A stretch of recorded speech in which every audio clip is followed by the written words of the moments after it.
Excellent. Okay. Good morning. How are you? I'm doing great. How you doing? Good. Okay. Okay. You're at a different office, it looks like. Yeah, this is my home office, so I'm in the office. Last week I was at home. You caught me. Yeah, that's cool. Well, it's been a really busy week, and I believe we're going to talk about down payments and the financial difference to a buyer who is going to do the different choices. I'll ask you a couple questions about that. And of course, it's keeping into consideration the whole financial scheme of what's most important to the buyers and sellers that we're working with, because our number one job is to understand their motivation, isn't it? It is. So, and everybody's different. So the big motivation is, that's the consultation on the front side. Most people just want a lower payment, which means they have to put more money down. And then other people, maybe they don't have all the savings set aside, or they want to leave their money in the market and they want to put a low down payment. We offer both options. So what do you find right now is the number one option that people are choosing? I still think a lot of people are moving here from outside the area with all the unrest. You see it too, California, Illinois, New York. 'Cause there's a lot of people moving to Sarasota, Bradenton, our beautiful area. And those people want to put 20% down. Most people still don't want to pay private mortgage insurance, PMI. So if you don't have a 20% down payment, then you do have mortgage insurance. But what I'm telling a lot of these people, they want to keep their money in the market. The mortgage insurance, if you have great credit, like a 740 credit score or higher, the PMI, the mortgage insurance is very minimal. So, so they do have options with that. That's nice. So PMI exactly stands for what? Because in our business, we use a lot of terms that maybe the first time somebody is hearing that may not exactly understand. You said the words, but I want to make sure we clarify all these terms. Yep, great thing. So PMI just means private mortgage insurance. And what that does is that's an insurance to protect the lender in case the borrower defaults. So it's an extra part of the mortgage payment that you have to factor in when you're budgeting. So most people, if you don't have a 20% down payment, you do have to carry what they call mortgage insurance. And that does go away on a conventional loan, Sandra. So if you're putting down maybe 5% or 10% down, as the property values continue to increase and you pay down your mortgage, once you get 20% equity in the property, you can drop that off. If you go with maybe a first-time home buyer loan, which is FHA, Federal Housing Administration, the FHA also has mortgage insurance, and that mortgage insurance stays on there for the life of the loan. That's the big difference when counseling, people, what they want to do, what's their goal, what do they look, how long are they going to be in the home? Those are real important questions. Well, and the nice thing about how you just mentioned is private mortgage insurance. Once you reach that, you've paid your loan down 20%, it can come off, but it doesn't magically disappear, does it? What do you have to do? No, you do. You have to call the servicer. The servicer is a fancy word for the people that collects the mortgage payment. You just give them a call and let them know that you're at the 20% equity. And there's a process. As long as you've made all your payments on time and you haven't missed any payments, they'll do a review. And if they deem it to be 20% equity, they will drop it off. But you have to call. You have to call and you have to follow up and you have Yep. to do it in writing and you have to Yep. follow up, you have to follow up, you have to follow up. You do. So when you're pre-qualifying folks, you're taking into consideration their down payment, if they have more or less, and if there's private insurance. Now, something I heard this week from somebody who at the dentist's office, because I had these braces, they got to check up me all the time. And she said, I was surprised. We bought a resale home. She was talking to me about what she's learned in real estate because her husband works for the county, and I'll get into some of those numbers, but in Sarasota County, they are seeing increased productivity from working from home. And the nice thing that we're finding out, lots of businesses around here are finding increased productivity, and the people are moving here with jobs. And we have taxes that can be very low, especially in a neighborhood where somebody's lived in that home for 20 years. So that buyer for their first year on their mortgage, the taxes that come out are very low, but on the second year, you want to explain what happens? Yeah, so on the second year, the property is going to reassess the home. So if you buy a home today and it has homestead exemption on it, the bank, we has to use that tax. So when the county comes out and they reassess the following year, they are going to raise your tax. So what happens is mortgage companies, one time per year, they do what they call a mortgage escrow analysis. And then if it's deemed that the property taxes go up, then that means your monthly payment's going to go up a little bit, because part of your mortgage payment is your taxes. And what happens is they take the annual tax bill, divide by 12 months in a year, and that's how they determine that part of the payment. So if the taxes do go up, your payment will indeed go up just a little bit. So you have to plan for that. Yes, and I know you cover that with all the buyers that you work. Yes. And these folks, she had not worked with me a couple years ago, and I was looking at her kind of with really wide eyes, because for you and I, that's real estate 101, because we're going over all the things that affect home ownership. And in our area, home ownership also is something that we're looking at with new construction. Now, areas, there's a map that I'm going to post for the finished video on this, that homes that are in a new construction area where it's going to be several more years are not expected to appreciate in value as much as some of the mature neighborhoods. So nationally, Sarasota and Manatee County are right in line with appreciating at least 5% a year. And that's coming back to where you were speaking with those down payment options. Some people look at, okay, my home's going to appreciate more than 5% a year, but in the marketplace, I'm going to be able to do X, Y, Z with my money. Am I going to get 7%, 10%, 12%, depending on their financial plan? So they're always weighing that out, aren't they?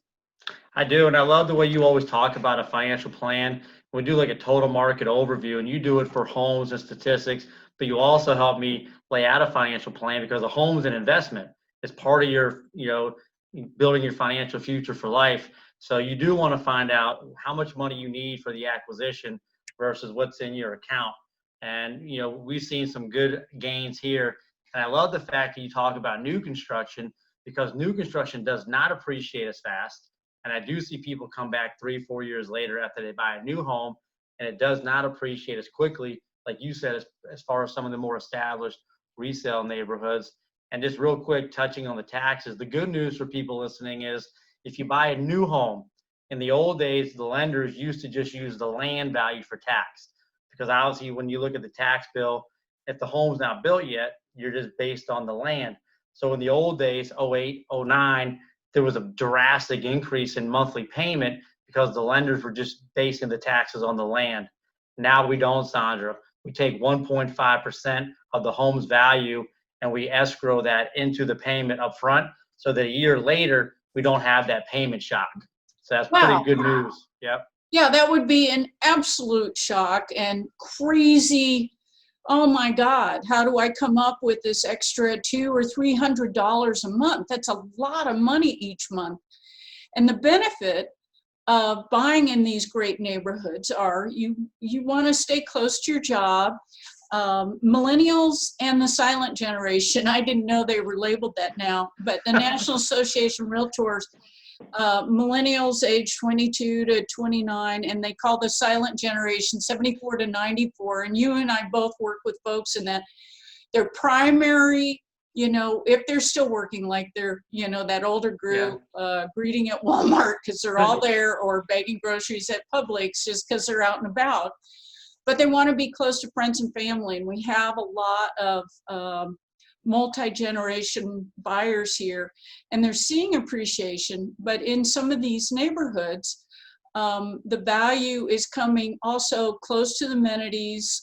They're close to family and close to schools. Our schools have really good high ratings, including and not eliminating what we're going through right now. The teachers in the schools really reorganized fast to have the at-home education going very strongly.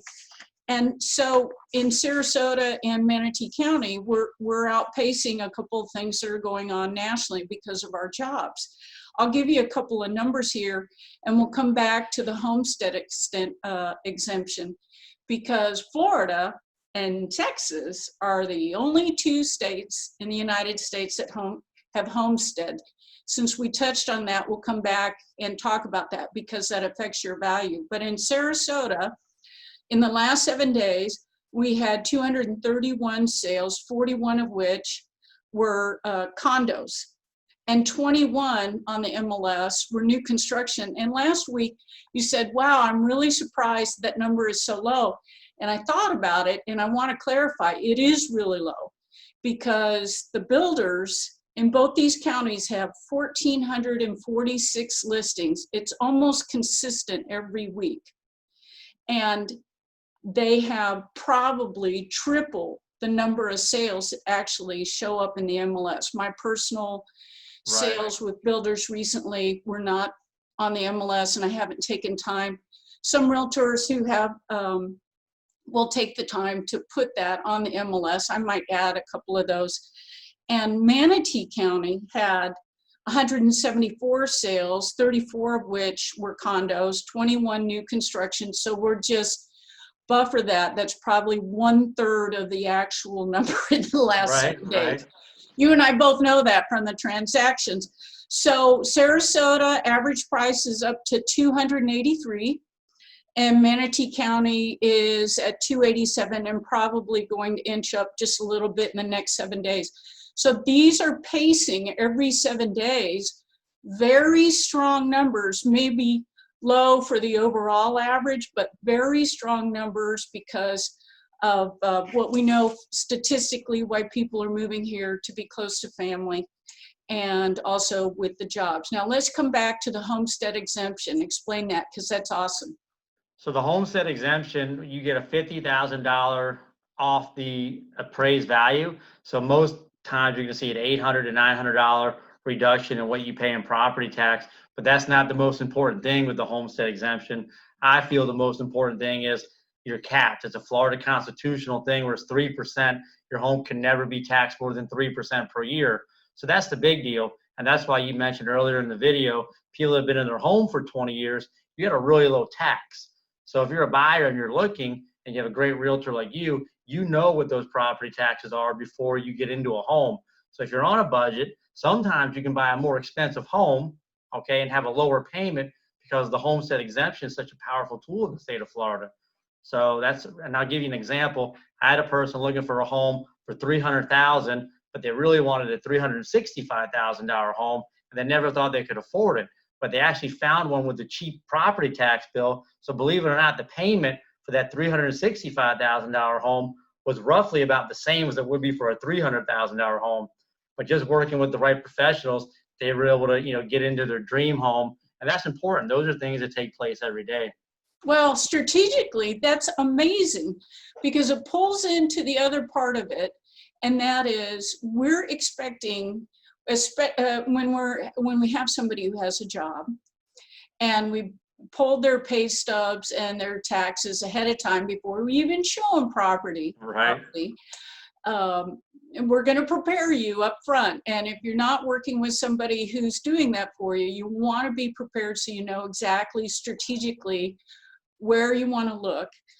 But also what that does is with the homestead, it caps how fast any taxes can raise, and it gives you extra time to be in that house as your job promotes you. So in 3 to 5 to 6 years, now you have a lot more equity in that home because of the taxes staying lower, but you have more ability to, if the home didn't have that brand new fabulous kitchen, but just an operational kitchen.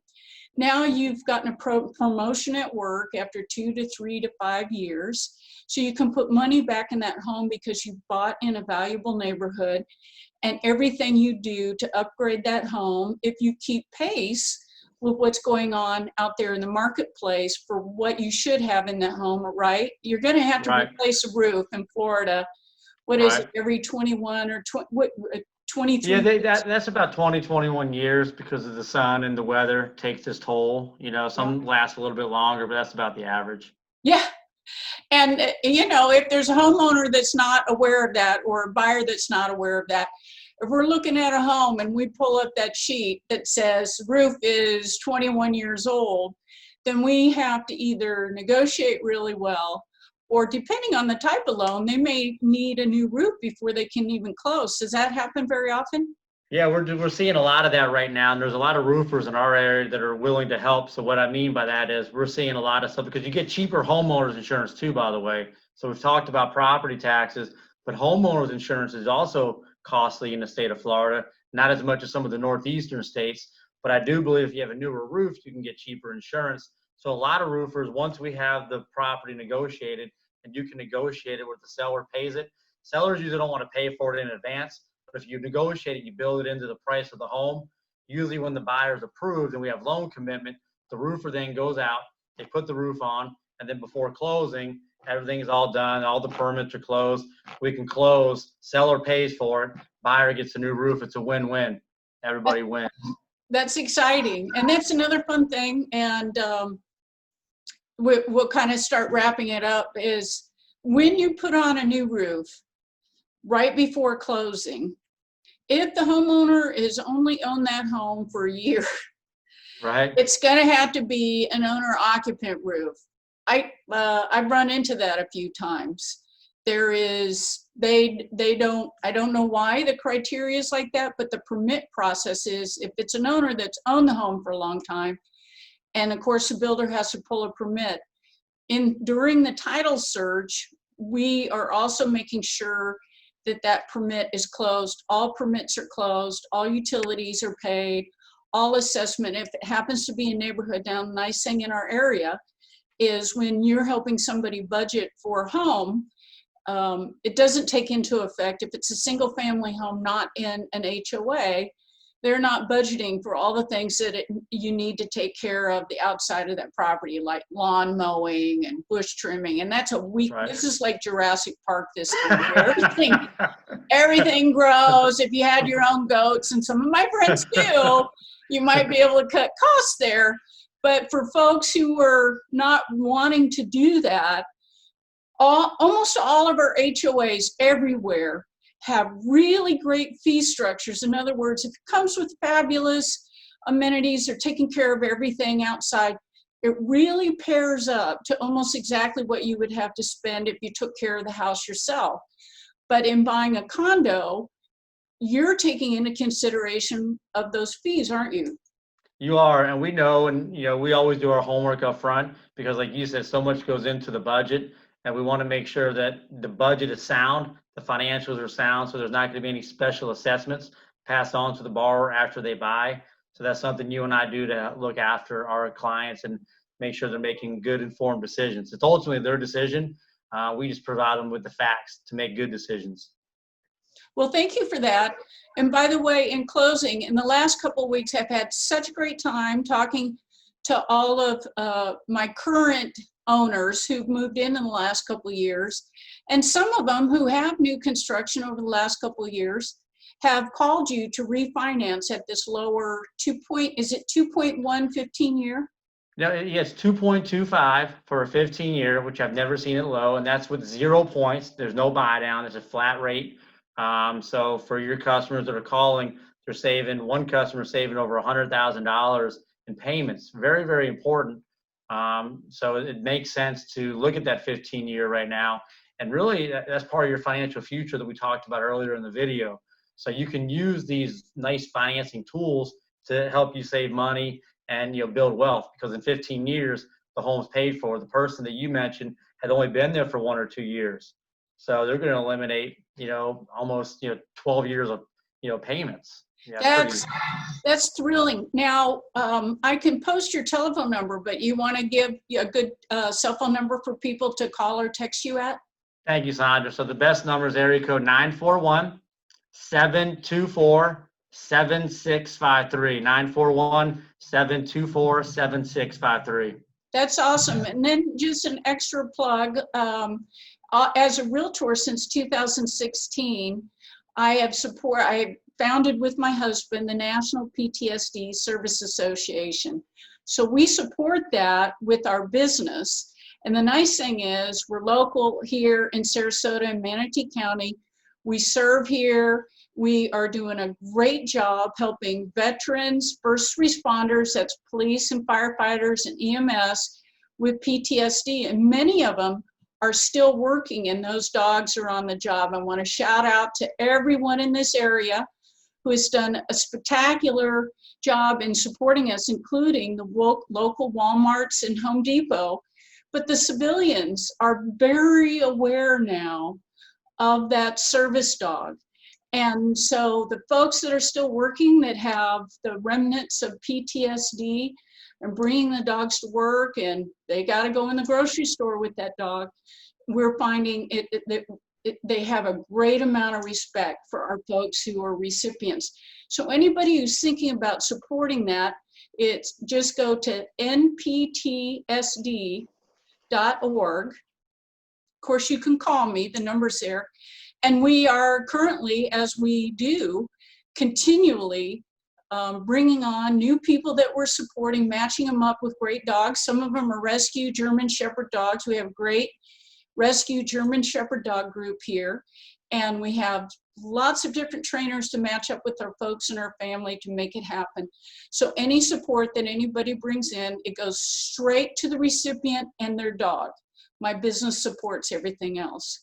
Thank you for letting me plug that. And Dave, do you have anything else you want to add about the market this week?